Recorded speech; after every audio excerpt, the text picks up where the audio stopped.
오늘 주신 우리 하나님 말씀 신약 성경 로마서 1장 16절로 17절까지 신약 성경 239페이지입니다.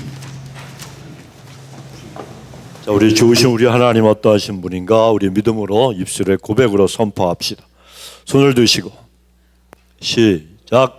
하나님은 엘샤다이 하나님, 전능하신 하나님, 문제보다 크신 하나님, 대적보다 크신 하나님, 하나님은 모든 것을 하실 수 있습니다. 아멘.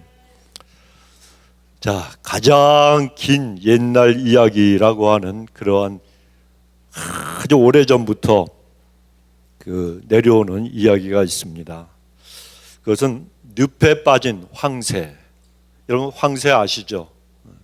이 부리가 짧습니까? 부리가 깁니까? 부리가 길지요. 늪에 빠졌어요.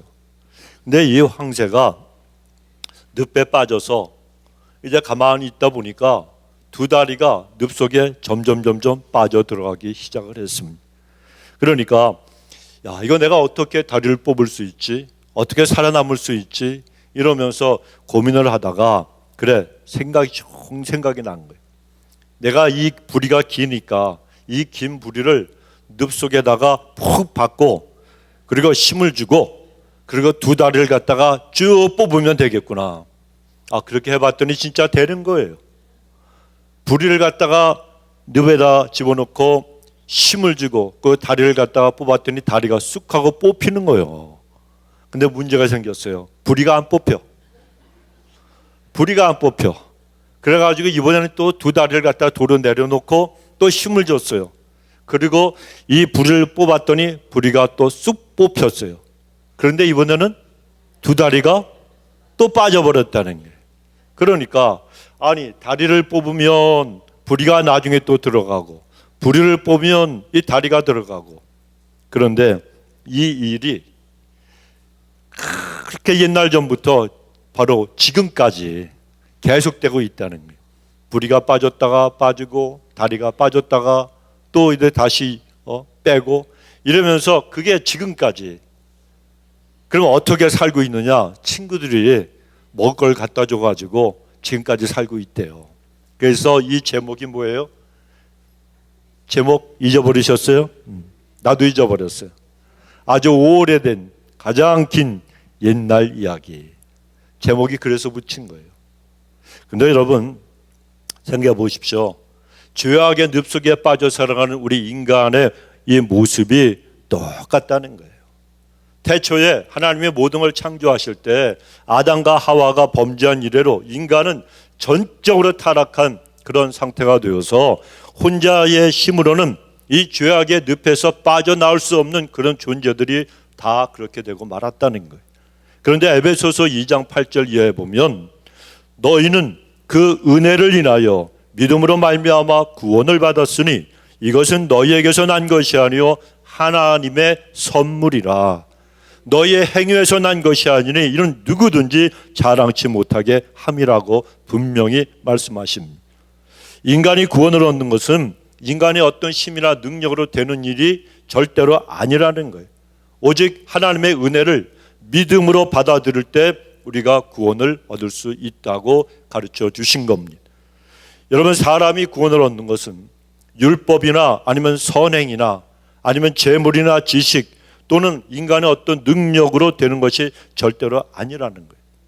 오직 회개하고 우리 주 예수님을 구주로만 믿고 그리고 그 믿는 믿음으로만 구원을 얻게 되는데 이것이 바로 하나님의 은혜로 되는 일이요 하나님이 우리에게 선물로 주신 것이라는 거예요.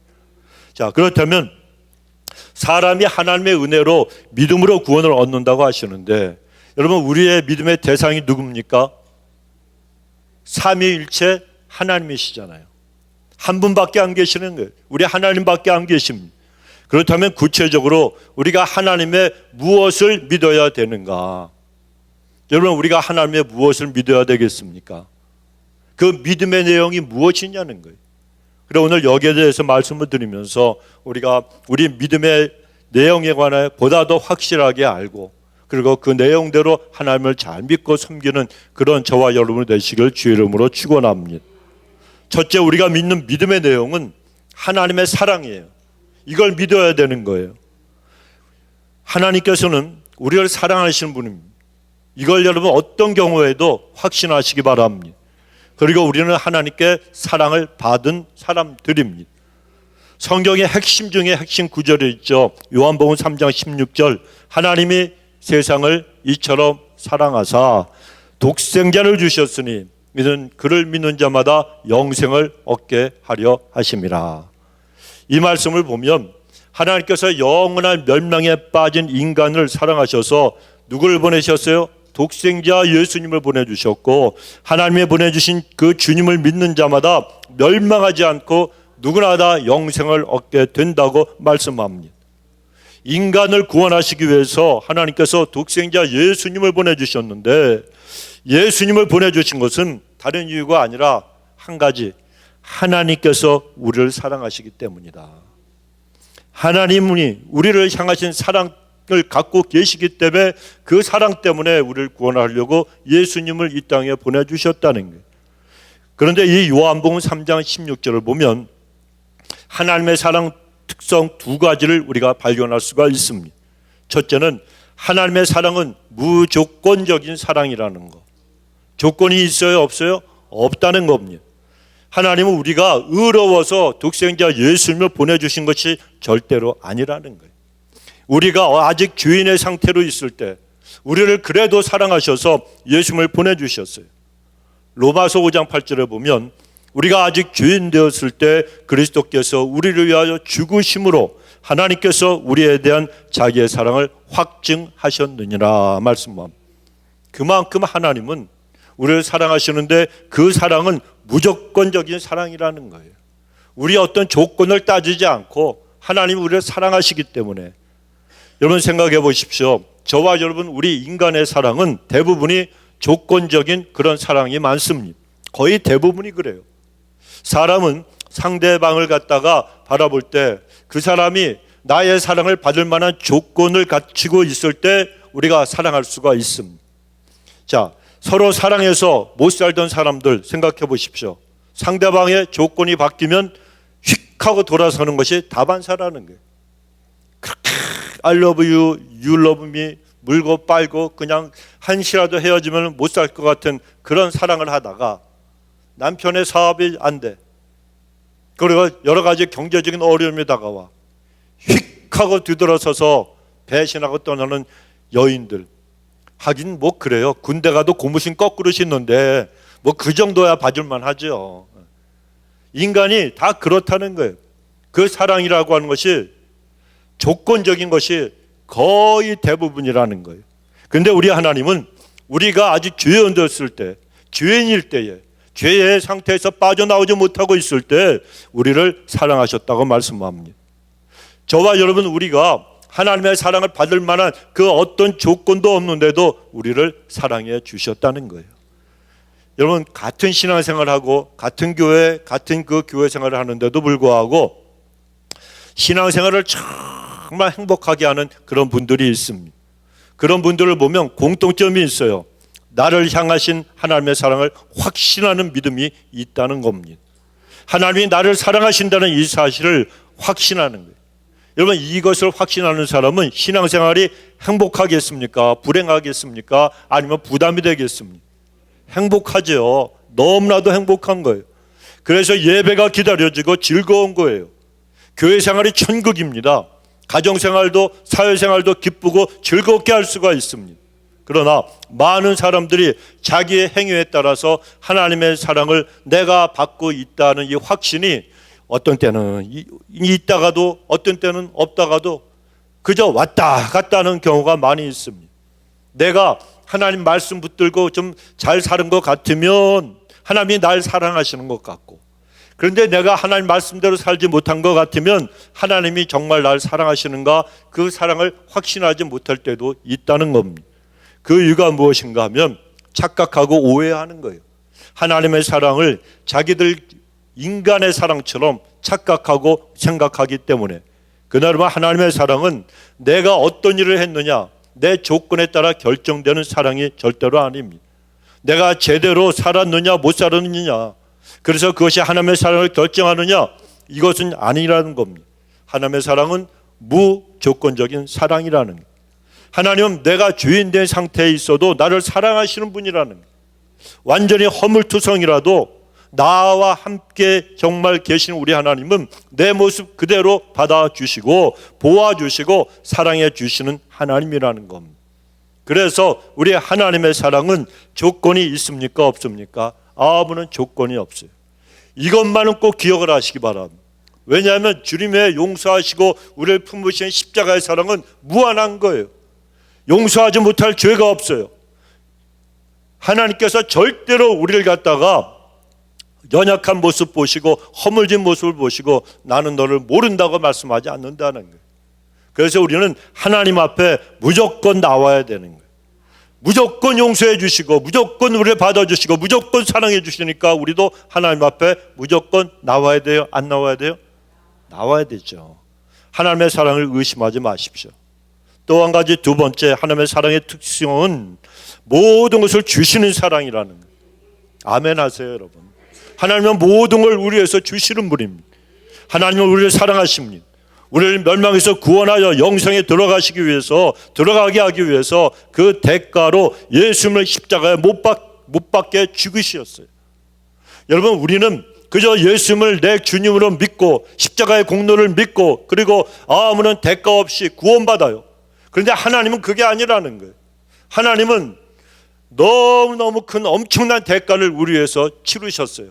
독생자를 버리신 거예요. 죽이신 거예요. 하나님의 사랑은 여러분 무조건적이지만 하나님은 대가를 치르셨어요. 독생자를 갖다 죽이셨어요. 이 엄청난 사랑을 우리는 여러분 잊지 말아야 됩니다. 그렇다면 하나님의 아들이신 독생자 예수님을 주신 우리 하나님이 우리에게 주시지 못할 것이 있습니까? 없습니까? 없지요.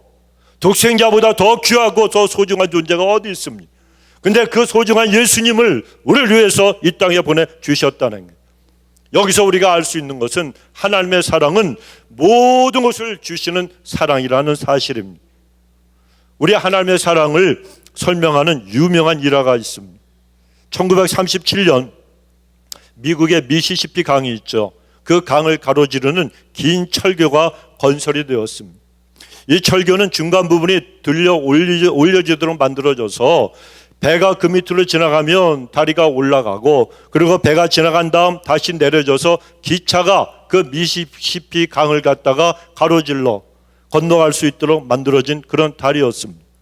그런데 이 다리를 관장하고 관리하고 조정하는 일을 하는 사람, 존 그라피스라고 하는 사람이 있었습니다. 그런데 그날따라 그의 7살 된 외아들 그레그가 아빠가 일하는 곳에 찾아왔습니다. 자, 그래서 그 아들을 보니까 너무너무 기쁘고 너무너무 사랑스러워서 그 아들 손을 잡고 그 옆에 있는 관망대에 올라가서 다리하며 이 아름다운 광경을 보여주려고 했는데 그때 저기서 기차의 기적 소리가 들려오기 시작을 했어요. 이 존 그라피스 깜짝 놀랐습니다. 왜냐하면 자기가 깜빡 잊고 다리를 올려놓은 채로 그냥 아들 손을 잡고 관망대로 올라왔기 때문입니다. 그래 급하게 그는 기계실로 내려갔어요. 그런데 아들 그 그레그가 아빠 뒤를 따라오다가 떨어졌어요. 미끄러져서 기어에 발이 걸리고 말았습니다. 기계실 창문 너머로 아들이 그 기어에 왼쪽 발이 걸렸는데 그 발이 걸린 채로 아들이 바둥바둥 거리는 걸 보았습니다. 다시 반대편을 갔다가 창밖을 보니까 700명이 탄 멤피스행 특급 열차가 눈앞에 다가오고 있었다는 거예요. 존 그라피스는 빨리 결정을 내려야 했습니다. 다리를 갖다가 올려둔 채로 내가 아들 구하려고 아들에게 가면 수백 명의 목숨을 앗아가는 대형 사고가 날 것이 뻔했습니다. 그러니까 사랑하는 아들을 살리느냐 수백 명의 목숨을 살리느냐 그 기로에서 몇 초 동안의 시간이 너무나도 길게 느껴졌다는 거예요. 존은 자기의 심장이 터지는 것 같았고 머리에 피가 거꾸로 솟는 것 같았습니다. 칼로 찌르는 듯한 고통을 느꼈습니다. 이 존이라고 하는 이 사람은 피눈물을 흘리며 절규하며 스위치를 눌렀습니다. 육중한 굉음과 함께 기아가 돌아갔고 아들은 기계 속으로 빨려 들어가면서 온몸이 갈기갈기 찢겨져 죽고 말았다는 거예요. 철교의 다리는 내려졌고요. 기차는 아무 일도 없었다는 듯이 다리 위를 지나갔습니다. 이 잔 그라피스가 눈물 젖은 눈으로 기차를 바라보니까 스쳐가는 기차의 창밖에 한 여인이, 창가에 기차에 타고 있는 여인이 이 창문으로 보니까 화장을 고치고 있었고, 또 한 신사는 신문을 갖다가 읽고 있었습니다. 그리고 두 아이들 모습이 보이는데 그 아이들이 아이스크림을 먹으면서 제잘제잘 거리고 있었습니다. 잔 그라피스는 당신들을 살리기 위해서 내 아들을 죽였다고, 당신들을 살리기 위해서 내 아들을 죽였단 말이야 외쳤지만 기차에 탄 사람들은 그 사실을 알 리가 없었습니다.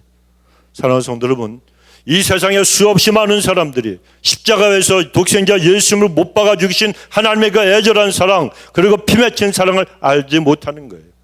우리를 구원하기 위해서 독생자 예수님을 십자가에 내어주신 하나님의 그 엄청난 사랑, 그 속에 시커멓게 타들어가고 멍들어가는 그 놀라운 사랑을 깨닫지 못한 채로 여전히 수많은 사람들이 죄를 먹고 죄 가운데 뒹굴면서 죄가 얼마나 무서운 건지를, 얼마나 더럽고 추한 건지를 모르고 죄 가운데서 살아가고 있다는 거예요.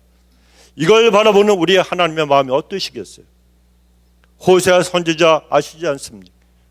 결혼을 했습니다. 고멜이라고 하는 여인하고 결혼을 했습니다. 이 여인이 툭하면 다른 남자를 만나서 밖으로 나갑니다. 데리고 오라고 하나님 말씀하셔서 또 데리고 옵니다. 데리고 오면 또 나갑니다. 데리고 오면 또 나가고 나중에는 또 나갔다가 노예로 팔리잖아요. 웬만하면 어떻게 가겠습니까? 근데 하나님이 또 데리고 오래요. 너무너무 속이 탔죠. 호세아 선지자가 가서 네가 몸값을 주고 사와라. 아니 하나님, 저 사람이 날 몇 번이나 배신했는데 그러십니까? 말이 많다고. 가서 몸값을 지불하고 노예로 팔린 네 와이프를 데리고 오라고. 그때 하나님께서 말씀하신 게 뭡니까? 네 속이 타지 내 속은 더 탄다. 너는 네 와이프 하나 살리려고 그렇게 그 여자를 갖다가 바라보면서 그렇게 속이 탔지만 나는 온 인류, 특별히 이스라엘 백성들을 바라보면서 그들이 나를 떠나 우상 숭배하고 하나님 말씀대로 살지 않고 죄를 짓고 살아가는 그 모습을 내가 참다가 내가 구원해 주기 위해서 이렇게 애쓰는데도 아직도 내 속을 모르는 너희들을 바라보는 내 마음이 어떻겠느냐고. 그래서 내가 너에게, 네가 주의 종이니까 내 마음을 좀 알아달라고 네 와이프를 다시 데리고 오라고 얘기한 것이니라. 우리 하나님의 마음이 그렇다는 거예요. 그렇다면 주일 교회에 나와 하나님을 경배하고 하나님 앞에 예배드리는 이 정도 신앙을 가지신 분들은 이제는 우리 하나님의 마음을 조금이라도 좀 이해하고 알려고 애써야 되지 않겠습니까? 우리가 그런 자리에 서 있어야 되는 사람들이고 그만큼 성장해야 되고 성숙한 신앙을 가지고 살아가야 이 마지막 때에 하나님의 일을 위해서 살아가는 사람들이 되는 거예요. 여러분, 우리는 하나님을, 제가 누차 강조하지만 하나님을 이용하지 마세요. 하나님이 나를 위해 있는 분이 아니에요. 우리가 하나님을 위해 있는 거란 말이에요. 이 사실을 잊지 마시기 바랍니다. 세상적인 크리스찬이 아니고 세상을 위한 크리스찬이 되어야 되는 거예요. 우리가 그런 믿음으로 끝까지 여러분 믿음의 경지를 갖다가 완주해야 될 줄로 믿습니다. 그러면 하나님께서 여러분 우리를 다 책임져 주시고 다 그 사랑을 깨닫게 하시고 인생을 행복하게 만들어 주시는 거예요. 누구 때문에? 예수님 때문에, 주님 때문에. 내가 아무리 많은 지식이 있고 많은 걸 가지고 내가 아무리 많은 상을 받아도 우리의 심령에 하나님과 마음을 갖다가 교통하고 교제하는 이런 시간들이 없으면, 내 마음에 하나님의 성령이 가득하지 않으면 인간은 절대로 그 어떤 것도 만족할 수가 없는 거예요. 그러나 내 손에 아무것도 없고 누가 나를 알아주지 않아도 내가 성령으로 충만하고 하나님이 나와 함께 계시면 나는 너무너무 행복한 거예요. 인간의 가장 큰 죄 중에 죄가 뭔가 하면 그 마음에 하나님 두기를 싫어하며, 이게 가장 큰 죄라는 거예요. 교회 다니면서도 마음을 갖다가 하나님 앞에 들이셔야 되는 거예요. 그냥 교회만 주일날 왔다 갔다 하는 게 아니고 하나님, 내 인생 전체를 받으시옵소서. 내 남은 시간 모두를 하나님 앞에 드립니다. 하나님이 나의 전부가 되시고 내 사랑입니다. 하나님이 나를 사랑해 주신 것만큼의 그 억만불의 일도 갚을 수는 없지만 그러나 하나님, 내가 그래도 주님의 마음을 알기를 원합니다. 이러면서 그 사랑을 감사해서 감격해서 우리가 십자가만 붙들고 승리하는 길로 가야 되는 사람들이 반드시 되어야 한다는 것입니다. 성도 여러분, 하나님의 사랑은 독생자도 아끼지 않으시고 우리에게 부어주신 사랑 아닙니까? 우리는 그 큰 사랑을 받은 보배롭고 존귀한 자들이에요.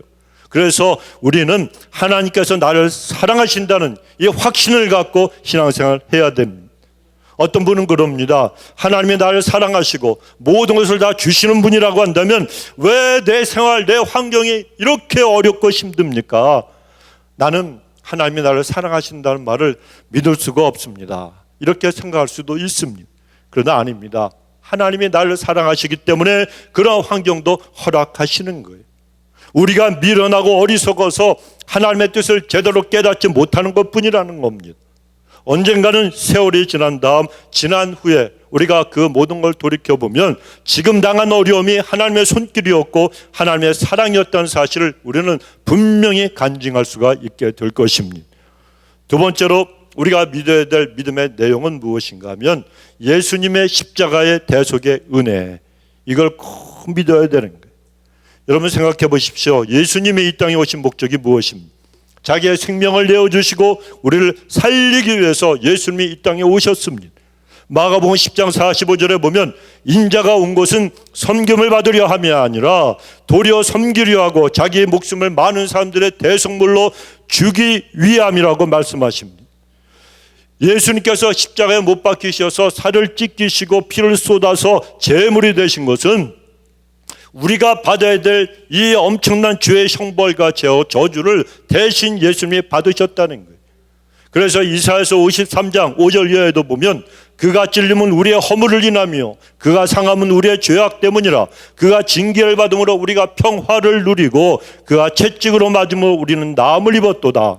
우리는 다 양 같아서 그릇 행하여 각기 제 길로 갔거늘 여호와께서는 우리 모두의 죄악을 그에게 담당시키셨도다 말씀합니다. 예수님이 당하신 고난은 우리를 대신한 고난이라는 거예요. 1978년 신앙과 생활이라고 하는 기독교 잡지가 있어요. 그때에 실린 실화가 있는데 6.25 한국 전쟁이 한창이던 1951년 12월 24일 크리스마스 이브에 강원도 원주라고 하는 곳이 있죠. 그 원주 근처의 작은 마을에 아기를 가져서 만삭이 된 한 여인이 다리 위를 건너가다가 산통이 심해졌습니다. 그래 그 자리에 그냥 주저앉고 말았어요. 다시 난간을 잡고 일어서서 이 여인이 다리 밑으로 내려가면서 그때 뚝에 있던 조그만 소나무 가지를 꺾었습니다. 그리고 다리 밑으로 내려간 다음 자갈밭에 그 소나무 가지를 깔고 치마를 벗어서 다시 그 위에 또 깔았습니다. 그 다음에 그 자리에서 아기를 낳았는데 산에 아기를 낳았습니다. 그런데 12월 24일이잖아요. 얼마나 추웠겠습니까?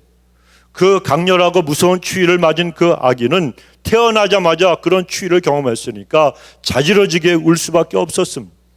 그런데 이 엄마는 자기 겉옷을 벗어 아기를 싸고 또 자기가 입고 있던 모든 옷들을 벗어서 아기를 덮어주었습니다. 자기는 벌거벗은 채로 아기를 체온으로 살리려고 자갈밭 위에서 아기를 감싸고 있었습니다. 그러다가 결국에는 추위 때문에 얼어 죽고 말았습니다. 얼마 후에 새벽 4시경에 미국 선교사 부부가 차를 타고 다리 위를 건너가다가 바람결에 들려오는 가느다란 아기 울음소리를 들었습니다. 차를 멈추고 그리고 랜턴을 비춰보면서 다리 밑으로 내려가 보니까 한 여인이 옷을 벗은 채로 새파랗게 얼어서 죽어 있었습니다. 시신을 뒤집어 보니까 이제 갓 태어난 갓난쟁이가 옷 속에 쌓인 채로 울고 있었습니다. 선교사님은 그 아기를 부인에게 건네주고 치마로 시신을 싼 다음 차에 싣고 원주 경찰서로 갔다고 합니다. 경찰관이 선교사님, 이 전쟁통에 연고 없이 죽은 자들이 너무나도 많지 않습니까? 그러니까 이 여인은 선교사님이 적당한 곳에 가매장하시고 전쟁이 끝난 다음에 가족을 찾아주시는 것이 좋을 것 같습니다 라고 말했습니다. 그 선교사님이 그 말을 옳게 여겼어요. 그래서 교인들과 함께 장례를 치러주고 언덕 위에 양지 바른 곳에 봉분을 만들어서 바닥에 돌로 십자가 표시를 해두었습니다. 그리고 13년 동안 그 아기를 자기 아이처럼 양육을 했습니다. 14년이 지난 다음 이 미국 선교본부에서 그 선교사님을 이제는 미국으로 돌아오라고 소환을 했습니다. 근데 이 선교사님이 미국으로 들어가기 전에 이제 14살이 된 그 소년에게 그 아이의 출생 이야기를 전해 주었습니다. 눈물 속에서 자기 엄마 이야기 또 자기의 출생 이야기를 들은 이 소년이 선교사님, 그럼 우리 엄마 무덤은 어디 있어요? 라고 물었습니다. 그 선교사님이 무덤의 위치를 알려주고 같이 찾아가 봤어요. 소년은 언덕 위로 올라가서 억새풀을 헤치고 엄마 무덤을 찾았습니다. 봉부는 다 허물어져 있었지만 바닥에 돌로 십자가 표시가 그대로 되어 있었습니다. 그 소년은 작은 손으로 무덤 주위에 있는 이 억새풀을 다 뜯어내고 가시를 뜯어낸 다음 자기의 겉옷을 벗어서 엄마의 무덤에 덮었습니다. 그리고 자기의 옷을 모두 벗어서 엄마의 무덤을 덮은 다음 그에 엎드려서 취해 벌벌 떨면서 엄마가 나를 살리려고 옷을 다 벗어 나를 감싸 주었다지요. 나를 살리려고 엄마는 얼어서 죽었다지요. 나를 낳으시던 그 밤에도 이렇게 추웠나요? 하면서 통곡을 했다고 합니다. 그 뒤에 있던 선교사님이 눈물을 흘리며 보다가 이제 그 소년에게 그 외투를 벗어주면서 자 가자, 엄마도 이제 다 아실 거야 감싸주니까 그 소년이 싫어요, 엄마 곁을 떠나지 않을 거예요 그러면서 엄마 하면서 울부짖었다는 거예요. 여러분 6.25 전쟁통에 이런 가슴 아픈 사연이 어디 한두 가지밖에 없겠습니까만은 전쟁통에 자식을 살리려고 자기를 희생한 부모들 숱하게 많을 겁니다. 갓 태어난 아기를 살리려고 희생한 이 엄마는 자기의 죽음으로 아들을 살렸어요. 만일 이 엄마의 죽음이 없었다면 그 아들은 살 수 없었을 것입니다. 우리가 죄의 형벌에서 구원받은 것이 이와 똑같다는 거예요. 제가 어제 한 동영상을 봤습니다. 쇼신데 이걸 봤는데 너무 가슴이 아팠어요. 파키스탄에서 15살 된 소년이 학교에 조금 늦었어요. 그런데 학교에 좀 늦었는데 지각을 했는데 같이 지각을 한 친구가 저쪽에서 오는 한 사람을 보면서 저 사람 폭탄 갖고 있다고, 자살 폭탄을 가진 그 조끼를 둘린 테러리스트가 파키스탄 학교로 들어가서 그 아이들을 전부 몰살시키려고, 거기에 보니까 2,000명 정도가 그 폭탄이 터지면 죽는다는 거예요. 아마 보신 분들이 계실 거예요. 그런데 이 아이가 그 얘기를 듣고 쫓아나간 거예요. 나가가지고 그 사람을 저지한 거예요. 오지 말라고. 그 순간에 스위치가 눌려지고 터져서 그 테러리스트와 그 15살 된 아이가 죽었습니다. 나머지는 무사했어요. 장례식 때 그 아버지가 그 아이의 그 얼굴 초상을 들고 인터뷰한 것이 정말 제 가슴을 갖다가 울렸습니다. 이 아이는 한 엄마의 눈물을 흘리게 했지만 수백 명의 엄마가 눈물 흘리는 것을 막았습니다. 그렇죠? 자기 엄마는 얼마나 가슴 아파 울었겠습니까? 근데 그 아이는 자기를 희생함으로 인해서 다른 아이들의 목숨을 구했고 그들의 엄마의 눈물을 흘리지 않도록 막아주었다는 거예요. 여러분, 하나님 앞에서 우리가 주님의 사랑이 이와 같다는 걸 우리는 분명히 깨닫고 알아야 됩니다. 우리 예수님은 수백 명의 수천 명의 엄마만이 아니고 온 인류의 생명을 구하신 분이에요. 그런데 우리가 어찌 하나님 앞에 감사하지 않을 수가 있습니까? 엄마의 죽음이 없었다면 아까 그 원주에 절대로 살 수가 없었을 거예요. 우리가 죄의 형벌에서 구원받은 것 이와 똑같다는 걸 알아야 합니다.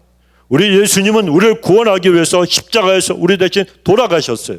우리가 이 은혜를 믿는 것이고 그것이 바로 우리 믿음의 내용이 되어야 한다는 겁니다. 세 번째, 우리가 믿는 믿음의 내용은 성령님이 우리와 함께 동행하신다는 사실입니다. 성도 여러분, 우리 하나님께서는 우리와 함께 하시기를 원하시고 그리고 우리와 동행하고 싶어 하십니다. 세상 끝날까지 주님이 우리와 함께 계신다고 약속하셨잖아요.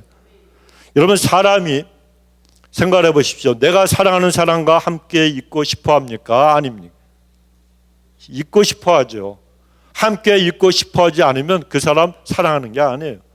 그러니까 젊은 남녀, 청춘 남녀들 그 연애할 때 낮에 아침부터 만나서 저녁 늦게까지 있다가 또 집에 데려다주고 또 집에 오면 전화하면서 밤새도록 전화하잖아요. 제가 아는 LA에 있는 어떤 집사님은 최 집사님이라는 분인데 LA 코리아타운에서 이래요. 와이프가 오렌지 카운티 캘리포니아 그 슈퍼마켓 거기서 캐시어를 보고 있어요. 그런데 와이프도 아니고 연애할 때 이 사람이 그렇게 바쁜데도 LA의 코리아타운에서 그 오렌지 카운티까지 내려가려면 트래픽이 엄청나요. 내려갈 때도 심하고 올라올 때도 심해요. 그런데 자기 와이프랑 점심 함께 한 몇 분 동안 먹기 위해서, 와이프도 아니었어요. 연애할 때니까. 그 시간을 갖다가 그 트래픽을 뚫고 내려갔다가 김밥 몇 조각 먹고 또 올라오는 거예요. 제가 여자라도 감동을 받을 것 같아. 그래서 결혼했잖아요. 그거 제가 물어봤어요. 아니 그렇게까지 하냐 그랬더니 근데 제가 전도사 때요. 전도사님 안 보면 보고 싶은데 어떡합니까? 안 보면 보고 너무너무 사랑하니까 그런 거예요. 그런데 지금은 모르겠어요. 지금은 손잡아도 네 손이 내 손인지 내 손이 네 손인지 모를 거예요 아마. 시간이 지나서. 그런데 우리가 여러분 사랑하는 사람이 있으면 함께 있고 싶어 하잖아요. 하나님도 마찬가지라는 겁니다. 하나님께서도 우리를 사랑하셔서 우리의 남은 인생 늘 우리와 함께 계시고 동행하고 싶어 하시는 거예요. 그래서 하나님은 우리와 함께 하시기 위해서 독생자 예수님을 보내주셨습니다. 독생자 예수님의 다른 이름 기억하십니까? 임마누엘. 하나님이 우리와 함께 계신다. 얼마나 놀라운 이름입니까? 그러니까 죄악으로 가득해진 인간은 하나님이 함께 할 수가 없게 되었지만 하나님이 예수님을 보내주셔서 인간의 죄를 대신 짊어지게 하시고 거룩한 그 피를 흘려주심으로 우리가 주님을 믿기만 하면, 회개하고 주님을 붙들기만 하면 여러분 우리는 구원받은 백성이요, 그래서 하나님 앞에서 우리는 하나님과 동행하는 인생이 될 수가 있게 된 거예요. 그리고 예수님은 사흘 만에 부활하셨잖아요. 그리고 40일 동안 계시다가 하늘로 승천하셨습니다. 예수님이 승천하시자 하나님은 성령님을 보내주셨어요. 성령님은 우리에게 찾아오셔서 우리 예수 믿는 사람들 속에 거하시며 동행하여 주십니다. 그래 고린도전서 3장 16절은 너희는 너희가 하나님의 성전인 것과 하나님의 성령이 너희 안에 계시는 것을 알지 못하느냐 말씀하신 거예요. 왜 성전입니까? 거룩하신 성령님이 우리 안에 계시니까 성전이에요. 우리 교회와 온 세상에 아무리 크고 웅장하게 잘 지은 건물로 지은 예배당이 있는 교회라 할지라도 성령님이 안 계시면 그것은 절대로 성전이 될 수가 없는 거예요. 성령님이 계시니까 그것은 거룩한 성전이 되는 거예요. 정말 조그만 가난한 초가집 같은 그런 것도 성령님이 거하시면 거기가 바로 거룩한 성전이 되는 겁니다. 그래 예수를 믿는 그리스도인들은 우리 안에 성령님이 계시니까 우리가 하나님의 성전이고 그 성전 안에는 하나님이신 성령님이 계신다는 사실을 늘 기억을 해야 됩니다. 그리고 우리 안에 거하시는 성령님의 다른 이름이 뭡니까? 보혜사잖아요. 보혜사. 요한복음 14장 16절에 보면 예수님께서 말씀하십니다. 내가 아버지께 구하겠으니 그가 또 다른 보혜사를 너희에게 주사 영원토록 너희와 함께 있게 하리라. 보혜사라는 이 말은 보호하고 위로하고 그리고 은혜를 주고 가르치는 자란 뜻입니다. 영어로 말하면 헬퍼예요. 돕는 자입니다. 이같이 성령님은 우리와 함께 계시고 우리를 인도해 주시고 가르치시고 힘을 주시고 승리하게 만들어 주십니다. 이러한 성령님은 엄청난 능력을 가지신 분이에요. 우리 인간의 힘과 능력으로 할 수 없는 일을 성령님은 넉넉하게 하실 수가 있습니다. 그래서 스가랴서 4장 6절 7절에 보면 만군의 여호와께서 말씀하시되 이는 힘으로 되지 아니하며 능으로 되지 아니하고 오직 나의 영으로 되느니라. 큰 산아 내가 무엇이냐, 내가 스룹바벨 앞에서 평지가 되리라. 하나님이 말씀하신 거예요. 스룹바벨은 하나님의 성전을 세우려고 노력했지만 그 건축을 방해하는 수많은 대적들 때문에 큰 어려움을 당하고 있었습니다. 대적들의 방해는 이 스룹바벨에게는 큰 산처럼 느껴졌습니다. 그런데 하나님께서 그에게 힘으로도 안 되고 능으로도 안 되는 일이 하나님의 영으로 되어진다고 하시면서 네가 성령으로 충만하면 큰 산 같은 그런 문제도 스룹바벨 너 앞에서는 평지가 되리라고 약속해 주신 거예요. 여러분 우리는 이 세상을 살아가다 보면 내 힘 갖고 내 능력으로 해결하기 어려운 일들을 갖다가 수없이 많이 겪게 됩니다. 그러나 보혜사 성령님은 인간의 능력으로 극복하기 어려운 모든 문제들을 다 풀어주실 수 있는 지혜와 능력이 충만한 분입니다. 한번 생각해 보십시오. 얼마나 우리 자신이 연약한 존재입니까? 내가 작은 결심을 해도 이 작은 결심도 지키기가 힘든 것이 우리 모습 아닙니까? 신앙생활은 여러분 다른 게 아니에요. 변화되는 게 신앙생활이에요. 신앙생활은 변화되어야 돼요. 첫째는 자기를 부인할 줄 알아야 되고, 그 다음에는 정말 자기를 부인하면서 자기 십자가를 지심을 따라가는 거예요. 이 싸움이 있어야 되는 거예요. 그래서 말씀을 받았으면 그 말씀 붙들고 기도하면서 나는 왜 이 말씀에 순종하지 못합니까? 자신을 바라보면서 성령님 나를 좀 도와주옵소서. 내 결심 갖고 안 되는 거 주님 아시지 않습니까? 나를 불쌍히 여겨 도와주옵소서. 여러분 기도할 때 하나님이 우리를 도와주시는, 그런데 99.9%의 신앙인들이, 그 온 세상의 크리스천들이 이런 싸움이 없어요. 그들은 뭡니까? 신앙생활 첫 번째 발걸음도 내딛지 못하고 있는 어린아이 같은 자라는 거예요. 여러분 반드시 이 싸움을 하시기 바랍니다. 나중에 하나님이 혹시 모르잖아요. 네가 누구냐 물을지 모르잖아요.